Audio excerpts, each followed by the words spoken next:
Ça faisait 624 jours que j'attendais ce moment et Charles Leclerc a officiellement enfin regagné une course de Formule 1. Entre l'abandon de Verstappen, les problèmes de Mercedes, la victoire de Ferrari, les points d'Alpine, d'Audi, il y a énormément de choses à dire aujourd'hui. Alors installez-vous confortablement, n'oubliez pas de booster cette vidéo si vous êtes sur mobile, ça nous soutient énormément et sans plus tarder, il est l'heure de faire le débrief du Grand Prix de Grande-Bretagne 2026.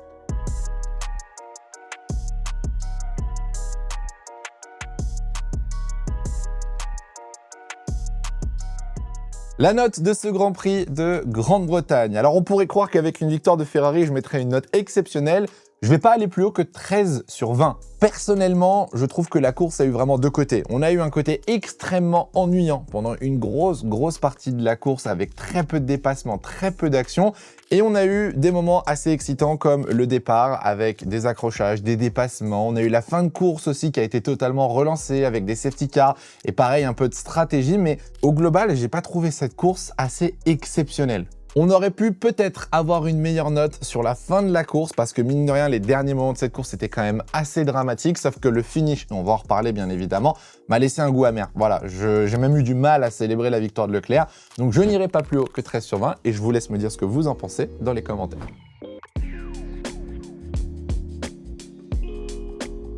Avant de commencer le conseil de classe comme d'habitude, une petite mention honorable et cette fois elle est pour Fernando Alonso et la course de Lego de kart si on peut dire. J'avoue que personnellement j'ai pas été giga emballé par la course de kart Lego qui je trouve était un peu moins bien faite que Miami, mais bon, Fernando Alonso a gagné sa 33e course à Silverstone, donc félicitations à lui, c'est probablement le seul moment où il s'est marré au volant d'une voiture ce week-end.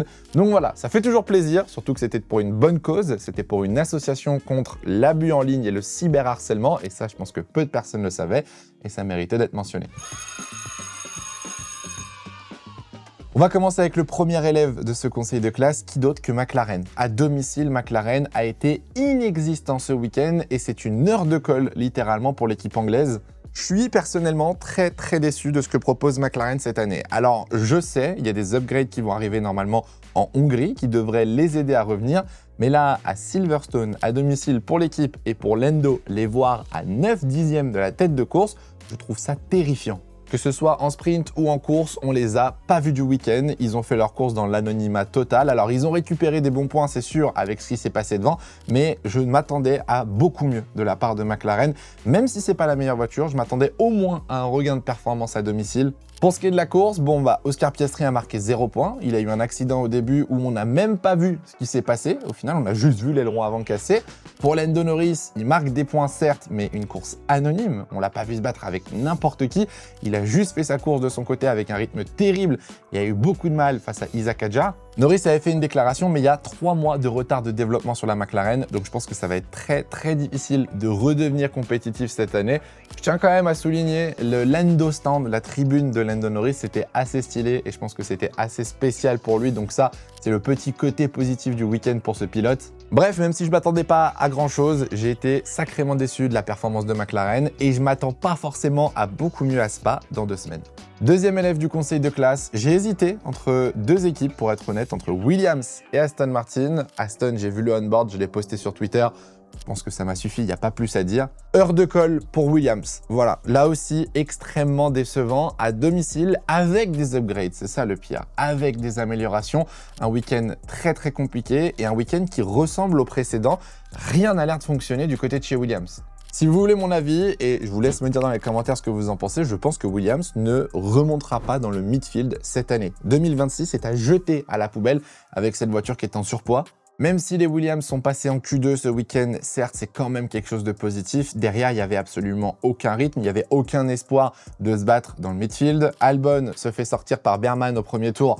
La course est ruinée. On a encore 4 pit stops d'Albon, ça aussi, il faut en parler. Albon qui fait au moins 3, 4, 5 pit stops tous les week-ends, c'est désastreux. Du côté de Carlos Sainz, il y avait eu quand même un bon départ de course. Il était bien placé au niveau des Alpines et puis rapidement, malheureusement, le rythme n'a pas suffi et il a un petit peu dégringolé au fur et à mesure de la course. À noter quand même que Carlos Sainz a pris une pénalité qui n'avait jamais existé dans l'histoire de la Formule 1. Carlos Sainz a pris un tour de pénalité tout simplement parce qu'il s'est unlap, donc il a doublé la safety car en pensant être à un tour, ce qui n'était pas le cas. Réalistiquement parlant, Carlos Sainz a passé la ligne d'arrivée avec un tour de moins que tous les autres pilotes et statistiquement parlant, c'est lui qui aurait dû remporter le Grand Prix de Silverstone. Bon, la FIA lui a mis un tour de pénalité, ça n'a absolument rien changé à sa course, il a juste terminé à la bonne position plutôt que de terminer un tour devant Charles Leclerc. Bon, pour ce qui est de Williams, j'avoue que je suis un petit peu inquiet, sachant que les pilotes sont bientôt en fin de contrat, Albon à la fin de l'année, Sainz l'année prochaine, et je pense que là, il va y avoir des grosses questions qui vont se poser en interne, et ça risque de devenir très critique dans les prochaines semaines. Troisième élève du conseil de classe et encore une heure de colle, et cette fois, c'est pour Red Bull. Comment ne pas mettre une heure de colle à Red Bull vu la guerre en interne qui est en train de se créer? Ça a été un week-end, encore une fois, compliqué pour cette équipe. Je note là aussi quand même le très bon week-end d'Adjar qui, mine de rien, était dans le rythme de Verstappen et a fait un week-end quasiment sans faute, donc il faut quand même en parler. Mais de l'autre côté du garage, waouh! La claque pour Verstappen. Max a eu des problèmes pendant tout le week-end, s'est plaint de la voiture pendant tout le week-end, a demandé des changements sur son moteur pour même partir de la pit lane et avoir enfin une voiture correcte. Max n'a pas été écouté et ça s'est vu du coup pendant la course. Max Verstappen avait pourtant le podium entre les mains, sauf que comme en Autriche, l'aileron arrière a eu un problème. Et du coup, nouvelle sortie de piste pour Verstappen qui, on va pas se mentir, hein, la Verstappen en a clairement marre. Pour ceux qui ne le savent pas, Max a une clause de performance dans son contrat qui, si elle n'est pas respectée, lui autorise à quitter l'équipe. On y est. Et voilà, il devait être à minima deuxième à la trêve estivale, il ne pourra pas être deuxième. Donc à partir de maintenant, Max Verstappen peut casser son contrat à n'importe quel moment. Quand je vois ses team radio, quand je vois ses déclarations d'après-course qui dit qu'il veut juste rentrer chez lui et ne plus entendre parler de la Formule 1, je me dis qu'il y a quand même un gros souci avec cette équipe. Et puis, mine de rien, il n'a pas été écouté du week-end, donc je pense que ça va commencer à peser et que les rumeurs sur Verstappen dans les prochaines semaines vont s'enchaîner à une vitesse grand V. Je suis curieux de voir à Spa si ça peut être mieux sur un circuit où on a besoin d'un moteur et où on sait que Red Bull Ford a un bon moteur et donc de la performance. Est-ce qu'il y a un podium à aller chercher? Je ne sais pas. En tout cas, j'ai été très déçu là aussi du week-end de Red Bull et notamment de la gestion du cas de Verstappen.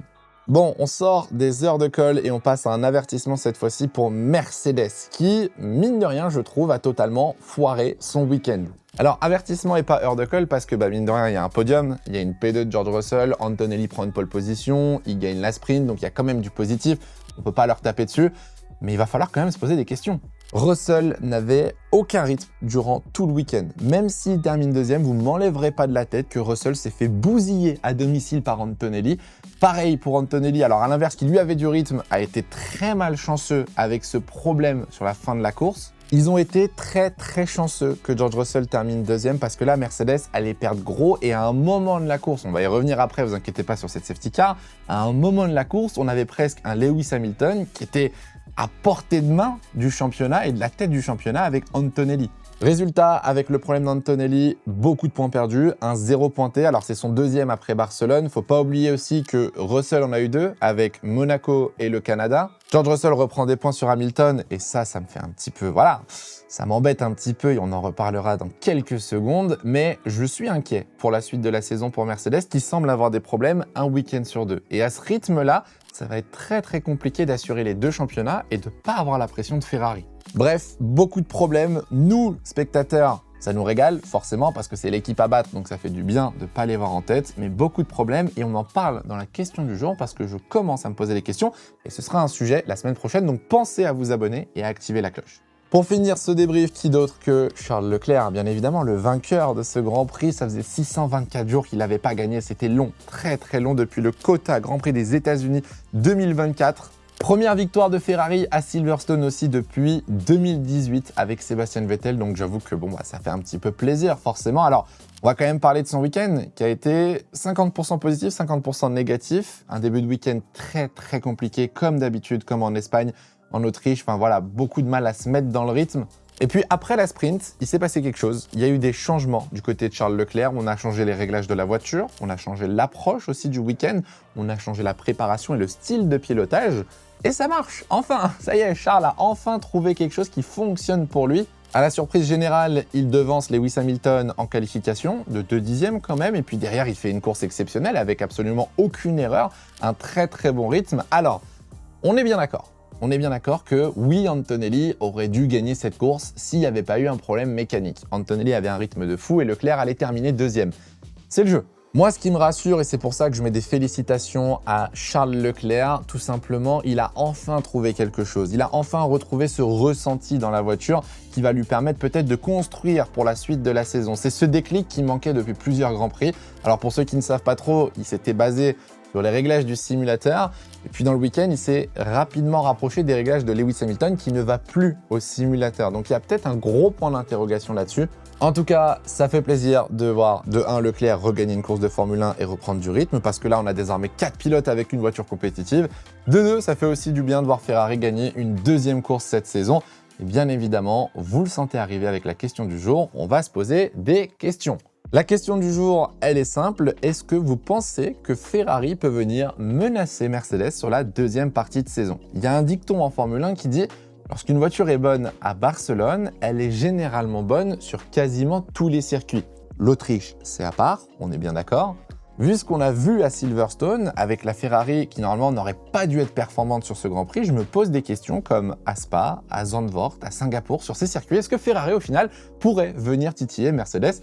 Je vous laisse me dire dans les commentaires parce que c'est un sujet qui sort jeudi sur notre chaîne YouTube, donc n'hésitez pas à vous abonner comme je vous l'ai dit.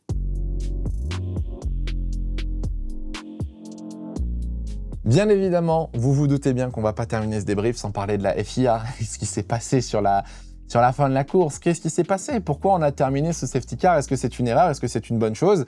On va remettre un petit peu de contexte. La safety car sort pour l'accident de Max Verstappen, ce qui est une bonne décision pour une fois de la FIA. Les voitures rentrent au stand, dont Lewis Hamilton d'ailleurs. Erreur de la part de Ferrari qui prend un pari perdant. George Russell a profité du delta pour rattraper son retard et ressortir juste devant Lewis Hamilton. Mais au-delà de cette erreur, il y en a une plus grosse qui arrive dans les tours suivants et c'est celle de la FIA qui, pour moi, a totalement ruiné la fin de la course. Vous vous souvenez, en 2021, ce fameux drama avec la safety car qui était rentrée au stand après avoir laissé passer les retardataires, on a failli avoir le remake ce week-end. Sauf que le règlement, il est précis, il faut un tour de safety car une fois que les retardataires ont doublé la safety car. Malheureusement, la FIA a pris la bonne décision. Ça me fait chier de le dire, mais ils ont respecté le règlement. Moi, ce qui me termine, ce qui vraiment m'a ruiné ma fin de Grand Prix, c'est pourquoi le safety car ending est apparu à l'écran. On a eu une montée d'adrénaline, on a eu un faux espoir littéralement, qui nous a tout simplement ruiné la course. Si on savait dès le début que ça terminait sous safety car, pour moi, il n'y avait pas de problème. Et pour une fois, la FIA a respecté son règlement et c'était pas un problème. Mais là, encore une fois, une erreur. Et je l'ai dit dans le dernier débrief. J'en ai parlé, la FIA intervient encore une fois sur le côté sportif et c'est frustrant. J'ai l'impression qu'à chaque débrief, à chaque react sur Twitch, je parle de la FIA et malheureusement, j'ai l'impression que ça devient une habitude. Alors c'est très bien de voir Mohamed Ben Sulayem faire une course de kart avec les pilotes de Formule 1, mais il s'agirait un petit peu de faire du bon travail et il s'agirait de moins intervenir, en tout cas moins gâcher l'expérience des spectateurs pendant cette saison. Bon, au final, c'est triste à dire, mais moi, je ne pense pas. J'ai vu sur les réseaux sociaux comme quoi la FIA avantagerait Russell parce que du coup, ça offrait la P2 à George Russell. J'y crois pas une seule seconde. Pour moi, c'est encore une fois une erreur humaine du côté de la FIA. Et malheureusement, Lewis Hamilton a subi une décision, un pari risqué qui aurait pu être la bonne. Sauf que malheureusement, la course n'est jamais repartie. Au niveau du classement pilote, Antonelli, malgré le 0 pointé, reste quand même en tête du championnat avec une victoire d'avance sur Russell. Hamilton à 7 points de George Russell. Faites attention à Lewis Hamilton, je vous le dis. Leclerc se rapproche un petit peu. Derrière, on retrouve le classement classique. Verstappen, dommage parce que Max allait reprendre beaucoup de points avec ce podium. Et puis derrière, on a Gasly 9e et Lawson 10e. Attention parce qu'on n'en a pas parlé, mais Wecarb fait une excellente tournée européenne. Donc ça pourrait être très fort dans les prochaines courses. Au niveau du classement constructeur, bon ça bouge pas, pareil, hein, Mercedes en tête devant Ferrari, McLaren, Red Bull. 1 point sépare Alpine et Wecarb. Attention, encore une fois, je vous le dis. Derrière, As, bon, ça aurait pu marquer des points avec Ocon. On va pas revenir sur le pit stop de 16 secondes, hein, n'est-ce pas? Je pense que ça aussi, un jour, il faudra que j'en parle sur YouTube. Et puis derrière, Cadillac. Toujours 0 point Cadillac, mais c'est encourageant. C'était pas déconnant ce week-end à Silverstone, contrairement à Aston Martin, qui... J'en perds les mots. Voilà, j'en perds les mots tout simplement. Je ne sais plus quoi penser de cette équipe qui est au fond du trou et qui, normalement, aura des améliorations à partir de la Hongrie. Bon, en tout cas, j'espère que ce débrief vous aura plu. J'espère que ce Grand Prix à Silverstone vous aura plu. La prochaine fois que la Formule 1 passera à la télé, ce sera à Spa-Francorchamps et j'y serai. Je serai présent les 4 jours du jeudi au dimanche à Spa. Donc, si vous y allez, n'hésitez pas à me le dire dans les commentaires et sur les réseaux sociaux. J'espère vous voir nombreux là-bas. Et puis, en attendant, on se retrouve jeudi pour un sujet d'actualité. En attendant, prenez soin de vous, c'est le plus important. Ciao, ciao.